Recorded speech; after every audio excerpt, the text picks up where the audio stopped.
This week's adventure takes us to the Southern California desert for a wild, wild western tour of Joshua Tree National Park. This place is ginormous.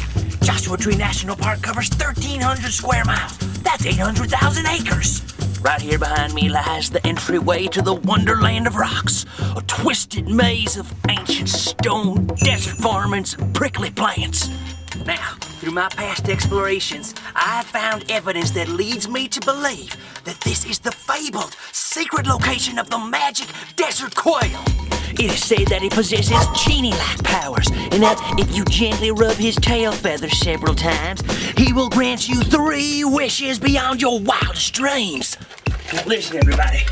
This mission will not be without its elements of danger, because living inside this labyrinth is the legendary Chupacabra, a bloodthirsty beast about the size of an obese guinea pig. Come to think of it, he kinda looks like a guinea pig too. That is until he opens up his gigantic jaws. Okay, let's talk a little survival. Now, if you're gonna come out here into the desert, you can't come out here all wet behind the ears. You gotta know a little bit about what you're doing. And first things first, you gotta keep an eye on details such as landmarks, and every once in a while, look behind you, because the rocks here, they all blend in together, and eventually, it all looks the same. You won't know where you're going. You thought getting lost in the supermarket was bad? Well, guess what? Ain't no policeman around here to drag you back to your mama, so you better watch out. Now, of course, we're here in the desert, so your utmost concern lies within having water with you at all times. If you run out of water out here, you're gonna have some serious trouble.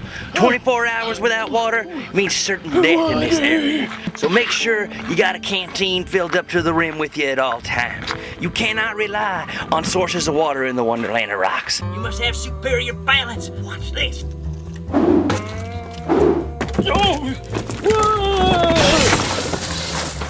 Looks like a fatal ankle sprain.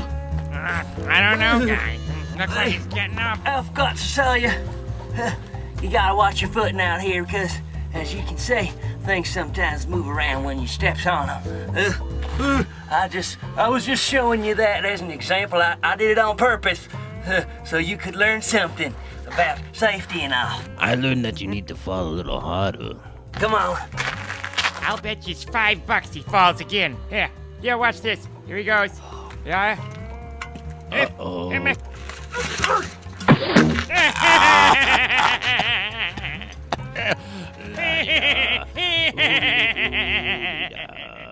Most people think deserts are just barren places covered in sand, but that's not true.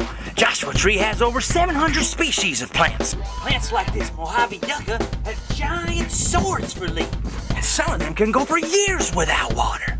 These strange-looking plants have evolved and adapted to survive the harsh conditions of this ecosystem. Spines and thorns not only act as defense against hungry animals, but they also help cool the plant.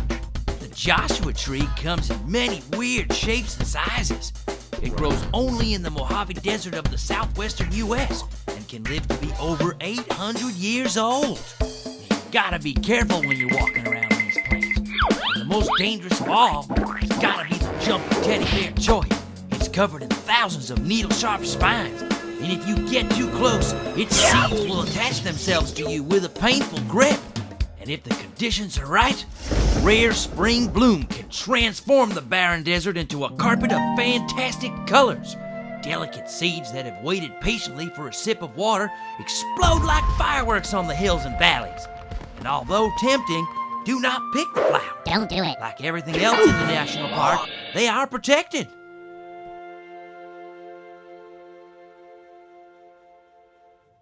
Problem is, tracking an animal as stealthy and as clever as a Magic Genie Quail is not such an easy task. Now you have your traditional methods of tracking animals, which are usually looking for tracks on the ground or looking for animal scat, which is also known as doo-doo. That's an animal poop. Let's take a look at this scat. Now, there's so many of these, and most of these are pretty hard. Who raised this man? Oh, you! It smells disgusting. I was gonna say it didn't smell at all, but that would be a lie. Now, some people say that the Magic Genie Quail is so magical that he doesn't even have to make a number 2. Who would have thought of that? So, traditional techniques will not work when you're looking for the Magic Genie Quail.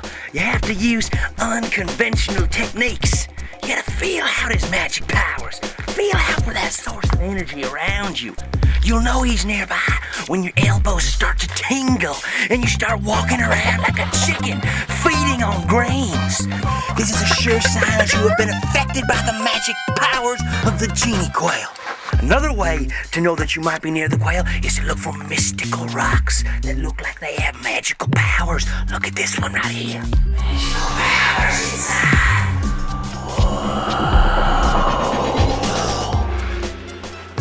This certainly looks like a place for a genie quail. They enjoy these fantastical, whimsical shapes. Let's take a look over here. All of my crevices that I've searched so far have turned up nothing with the genie quail. I've found scat from coyotes, chihuahuas, roadrunners, bighorn sheep, crazy desert squirrels, tons of different varmints, but no genie quail yet. I won't give up though.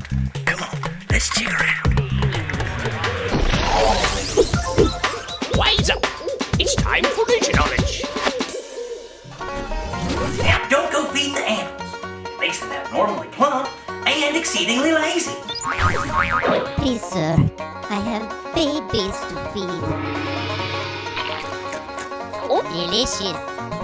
Hey, what is happening? Oh no, I can't move. I detest American food. I hope this does not trigger my gag reflex. Disgusting! You should be ashamed of yourself. You see that? Nature is totally amazing. Whoa! Here on the western edge of Joshua Tree National Park is Big Morongo Canyon, and it contains a rare desert jewel, a riparian oasis, filled with water that percolates down from the San Bernardino Mountains. Inside this jungle, there are many different species of plant and animal. If you want to see wildlife, this is going to be one of your best opportunities to find them. Unfortunately for us, this is also primary feeding grounds of the chupacabra. That's right. All of the desert animals depend on this water source so they can survive, and they come down from the hills and the mountains above to drink and get food from this greenery. That is when the chupacabra waits for them in the bushes and he strikes. I feel like I'm being stalked here in this jungle oasis. What's that? I feel like there are little eyes peering down all over me. Now, fortunately for me, I know that the only animal known to man that the chupacabra will not feed on is the Amazonian bird of paradise. This bird breaks into strange ritualistic dances to attract its mates, and this confuses the chupacabra, sending him into a hypnotic state. And drooling, the chupacabra sits helplessly. Now, I have studied this dance extensively, so that in case the chupacabra decides to try and prey upon me, I will use it against him. I know this dance very well.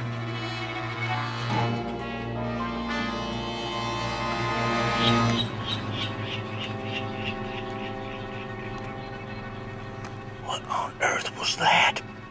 It's after us. We gotta get out of here.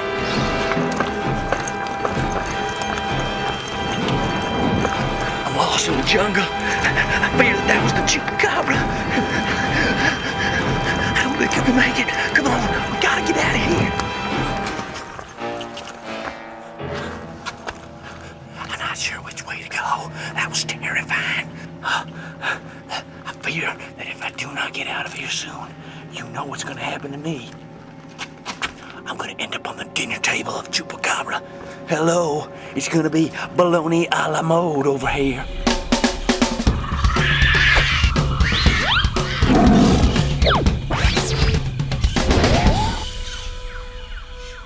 I found the lair of the rare desert quail. It's this way. Here, quaily, quaily. Here, little magic quail. With your magic abracadabra powers. I'm coming in. I'm coming. This has gotta be it. Huh? Nothing. quest, now an obsession, was leading me on a wild goose chase through a land of seemingly infinite hiding places. If it wasn't for my keen sense of direction, I would surely be lost in this labyrinth. Maybe I should tell him he's been going in circles for the last 2 hours. Oh well. Strangely, it seemed as though I was the only living creature for miles and miles. Whoa. This guy must be totally blind or something. At times, I felt like I was going absolutely crazy from the endless searching. I found myself chanting and speaking in tongues like a wild man. I had to pull myself together. And so, to keep my spirits up, I tried to think of what I might wish for when I found that quail.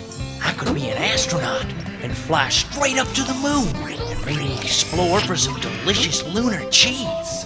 Or maybe I could wish for ninja-like superhero powers and battle the forces of evil with my fusion-casting laser fists. Nonetheless, I could see the sun setting behind the rocks, and I knew night would fall soon.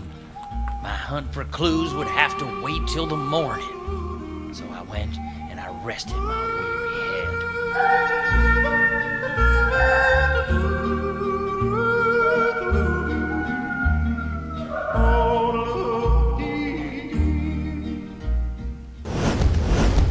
I'm like an ancient wizard. I'm gone.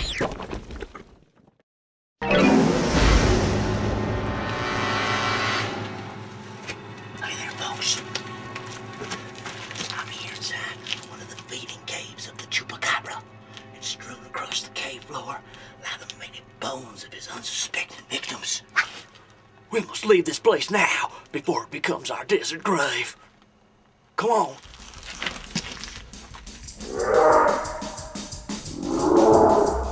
That's him! Let's get out of here!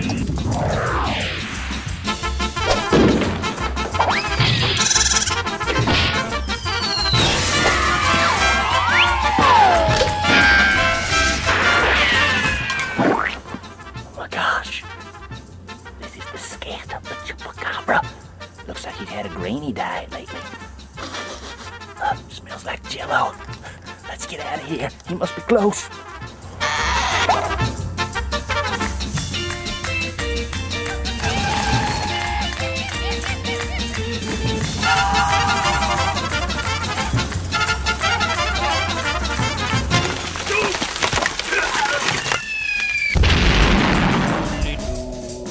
Dinner time, ripe for the picking.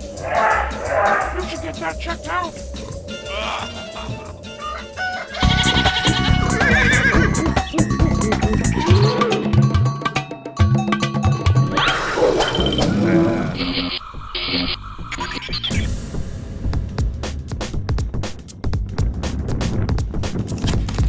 That there is the chuck walla. He is the largest lizard of his kind in the California desert. As a vegetarian, chuck walla receives all the water it needs from the food it eats, which includes leaves, fruits, and flowers. Delicious. It has a particular fondness for the sweet flowers of the creosote bush, which, regardless of rainfall, will flower every single year. Tastes like chicken. Now you can see that they like to bob their heads up and down, like they're doing some kind of dance. I'll tell you, it's no disco. They're showing off their strength and muscles. That's to warn other animals that they better stay out of the way, because that's the Chucky Chuck Walla's territory. When the Chuck Walla senses danger, he scampers himself into a little crack in the rocks. And there, he can blow up his body with air. That way he fits in real tight, and animals can't pluck him out and eat him like a beef burrito. What? No beans? Early Native Americans used special sticks with hooks so they could reach into these crevices and pop them out. Barbecue on a stick. Now, if you want to catch a view of these little fellers, the best time to go is early in the morning. They creep themselves out onto the rocks to warm their cold-blooded bodies up. Once they get warm enough, they can go out and eat their breakfast. The sun was heating up fast, and it came down hard on my forehead, cooking it like a slab of bacon. I searched far and wide for the magic quail, but each time I got close, he would slip away from me. He was fast, real fast, but I was determined to get them feathers. And so, I pressed onward.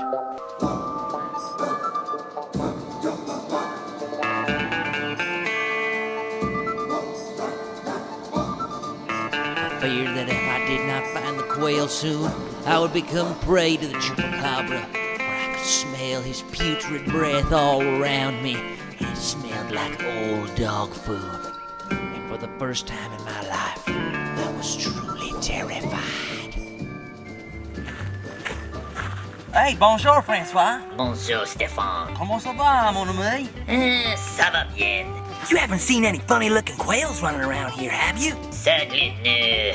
Nothing but greasy desert squirrels. A quail would go down smooth right now like a plate of escargot. Escargot? Never mind. Steve, what is that horrible odor? Ooh, sorry, that's me. I haven't had a bath in quite a while now. You smell like a cheap American winner. A what? A winner. Come again? A winner. English, my friend. A winner.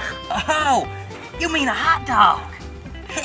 Well, listen, if you do see a quail running around here with a funny little hat on, give me a howl or something. And for goodness sake, Francois, look out for the chupacabra. He's out there in them hills somewhere. Steve, the chupacabra is just a myth. A story conjured up by crazy people with too much time on their hands. You'll be a myth when you end up on his dinner table. Au revoir, Francois. Peace out, my brother. Au revoir, Steve. He is crazy. Well, folks, I'm awful sorry, but it just doesn't seem like I'm gonna be able to find any Magic Genie Quails this week. I mean, I've been looking all over the place and... Did you hear it? I heard it.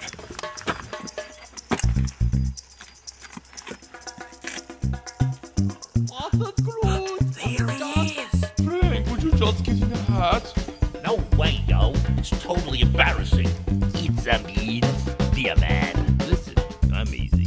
If the rabbit don't do it, I'll jump in for the maggoty old beef. Oh, sure, kids love the boogeyman. He looks like Freddy Krueger. I don't think you would go over real big with the children, yeah? Shh, I think I heard something. Hey there! Hey! Magic Genie Quail! It's the crazy man! I just won't talk to you for a second. Where are you going? Run for your life! Oh, rats!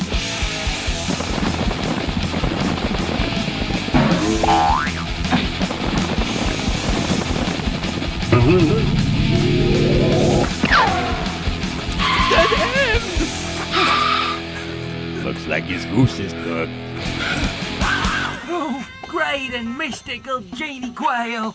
I have searched long and hard to find you, and though I am not worthy, please bestow upon me your magical gifts. I am ever so humbled. What are you talking about? I'm no genie. I'm just a washed-up magician who's run out of tricks. I'm a failure. You mean like Siegfried and Roy? Not even close. I dreamed of performing in Vegas and then going to Hollywood to be a big star. But I can't do anything right. I'm just a loser. These days, everybody wants to be famous. I mean, look around you. You got it pretty good here. This place is a paradise for a quail. But what else am I supposed to do? You could start your own business, you know. I bet you'd be a great tour guide. Do you think so? Heck yeah! You'd know this place like the back of your wing.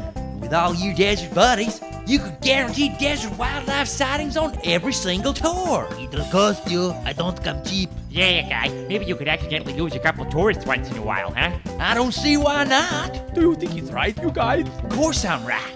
You could still do your magic. You could entertain the guests while they're on the tour bus with all of your mystical tricks. They'd go crazy for it.